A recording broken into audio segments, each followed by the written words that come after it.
Doctor Yunus এবং তার পারিষদবর্গের অর্থলিপ্সু মানসিকতা এবং হিংস্রতা, নির্মমতা, নৃশংসতার সবল যে ছাত্রদের উপর পড়বে এটা অনেক ছাত্ররা অতীতে বুঝতে পারেনি।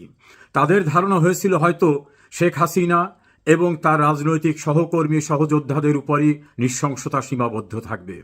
কিন্তু এই নিষ্ঠুর অর্থলিপ্সু যাদের ঘাড়ে পা রেখে ক্ষমতায় আরোহণ করেছে অবৈধভাবে, তাদের উপরে আজ যে নৃশংসতা দেখিয়েছে, এখন বোধহয় আমাদের ছাত্রছাত্রীরা উপলব্ধি করতে পেরেছেন যে এই ইউনূস প্রকৃতপক্ষে মানুষরূপী এক হিংস্র দানব।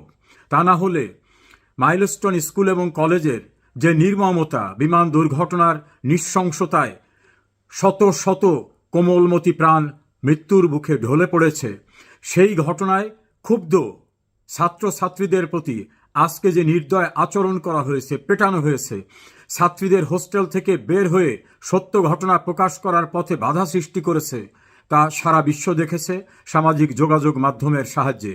কারণ বাংলাদেশের কোনো মিডিয়াকে তো আর এসব প্রচার করতে দেবেন না।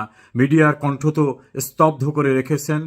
কোনো মিডিয়া কণ্ঠ স্তব্ধ করা লাগে নাই, নিজেরাই দালালি করছেন।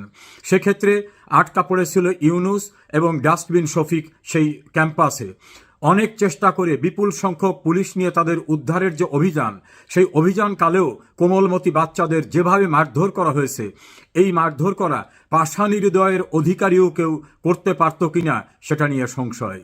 দ্বিতীয় অধ্যায়ের সূচনা হয়েছে, ছাত্ররা তাদের একটা দাবি নিয়ে সচিবালয়ে গিয়েছিল।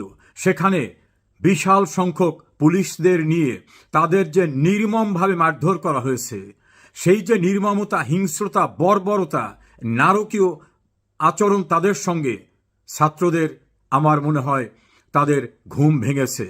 তারা বুঝতে পেরেছেন কোটা বিরোধী আন্দোলনই ছিল না মুখ্য ছিল ক্ষমতা আরোহণ করা। এবং যারা সেদিন নেতা হিসাবে দাবি করেছিলেন, আসিফ মাহমুদ, সজীব ভুইয়া, সার্জিস সহ অন্যরা, তারাই হুঙ্কার দিয়ে বলছেন যদি ছাত্ররা সরে না যায় কঠোর অবস্থান নেওয়া হবে। সেই কঠোর অবস্থানের দৃশ্য সেনাবাহিনী এবং পুলিশ যে নির্দয়ভাবে ছাত্রদের পিটিয়েছে, মেরেছে, এটা অতীতের কখনোই ঘটেনি।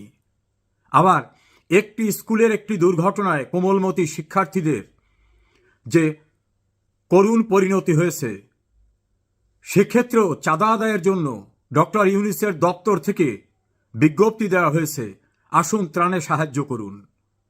টার্গেটটা হচ্ছে টাকা সংগ্রহ করা। কারণ ইউনূস সুদের ব্যবসা করে, সেভাবেই তিনি অর্থবিত্ত করে বিভিন্ন প্রভাবশালী মহলকে ম্যানেজ করে মেটিকুলাস ডিজাইনের মধ্য থেকে শেখ হাসিনাকে রাষ্ট্র ক্ষমতা থেকে সরিয়ে দিয়ে ক্ষমতা দখল করেছেন। তার প্রভুরা যেভাবে পরিকল্পনা দিয়েছিল সেই পরিকল্পনা বাস্তবায়ন করেছেন। এখন তার টার্গেট টাকা আদায় করা। অতীতেও প্রাকৃতিক দুর্যোগের জন্য টিএসসিতে যে পরিমাণ টাকা আদায় করা হয়েছিল, সেই টাকাটি যারা ক্ষতিগ্রস্ত তাদের ভিতরে ডিস্ট্রিবিউট করা হয়েছে, সবটা করা হয়নি।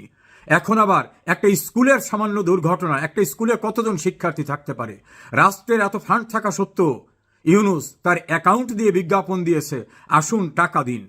আসলে সুদের ব্যবসায়ী তো, তার কাছে টাকাটা অনেক গুরুত্বপূর্ণ। এই নির্মমতা, নৃশংসতায় রাষ্ট্রের যে ত্রাণ তহবিল আছে সেখান থেকে সাহায্য করার চেয়ে মানুষের কাছ থেকে টাকা নেওয়াই হচ্ছে তার টার্গেট। আর দ্বিতীয় দফা, সেই কোমলমতি শিক্ষার্থীদের যারা সহপাঠী বা ওই শিক্ষা প্রতিষ্ঠানের যারা ছাত্রছাত্রী, তাদেরকে বেধড়কভাবে মারধর করার নির্মমতা। এবং সচিবালয় ক্যাম্পাসে আজকে যে নিষ্ঠুরতা, নির্মমতার পরিচয় ইউনূস তার বাহিনীকে দিয়ে দেখিয়েছেন, সেটা গোপালগঞ্জের ঘটনাকে আবার মনে করিয়ে দিচ্ছে। ক্ষমতায় টিকে থাকার জন্য ইউনূস রাষ্ট্রযন্ত্রকে ব্যবহার করছেন তার পারিষদবর্গকে দিয়ে। চট্টগ্রামে আর এক নিষ্ঠুরতা সবাই দেখল। সোয়াত বাহিনী, কুকুর বাহিনী, র্যাব, আর্মি সব দিয়েও শেষ রক্ষা হয়নি। কক্সবাজার একই অবস্থা। গোপালগঞ্জে তো ভয়াবহ প্রতিরোধের মুখোমুখি হয়েছেন। গোপালগঞ্জে দুই উপদেষ্টা গিয়ে ভাঙা মঞ্চ পরিদর্শন করলেন, কিন্তু নির্মমতার শিকার হয়ে যারা মারা গেলেন সেই শহীদদের বাড়িতে যাওয়া, তাদের পরিবারকে সান্ত্বনা দেওয়া বা তাদের জন্য কি করণীয়, সেক্ষেত্রে তাদের কোনো ভূমিকা নাই। এই নরপিশাচদের সম্পর্কে জাতি জাগ্রত হয়েছে, অনেকেরই ঘুম ভেঙেছে, অনেকেরই ভুল ধারণা ভেঙেছে। অনেক টেলিভিশনের গণমাধ্যম ব্যক্তিত্ব, অনেক সাংবাদিকরা এবং যারা সেদিন আন্দোলনে ছিলেন তারা পর্যন্ত বলতেছেন যে আমরা প্রতারিত হয়েছি। আমাদের রক্তের উপর থেকে ক্ষমতায় গিয়ে কোটি কোটি টাকা আয় করা, ক্ষমতার অপব্যবহার করা, রাজনৈতিক দল গঠন করা, এটাই যে মেটিকুলাস ডিজাইন ছিল আমরা অতীতে বুঝতে পারিনি। ইউনুস এবং তার পারিষদ বর্গের, তার কলাকুশলীদের যে মেটিকুলাস ডিজাইন, সে ডিজাইন ক্রমান্বয়ে সামনে চলে আসছে। ইউনুস এবং তার কুশীলবদের পরিত্রাণ হবে না, কারণ যাদের রক্তের উপরে ভর করে ক্ষমতা এসেছিলেন তারাই বুঝতে পারছে আপনারা বেনিয়া, আপনারা সেবক নন, আপনারা শোষক, আপনারা সমবেথী নন, আপনারা নির্মম নৃশংস বর্বরোচিত আচরণ করার মানুষ। অপেক্ষা করুন না, স্বল্প সময়ই মানুষের ভুল ধারণা ভেঙে গেছে। এই ইউনুস গংদের আসল স্বরূপ বুঝতে বেশি সময় লাগলো না।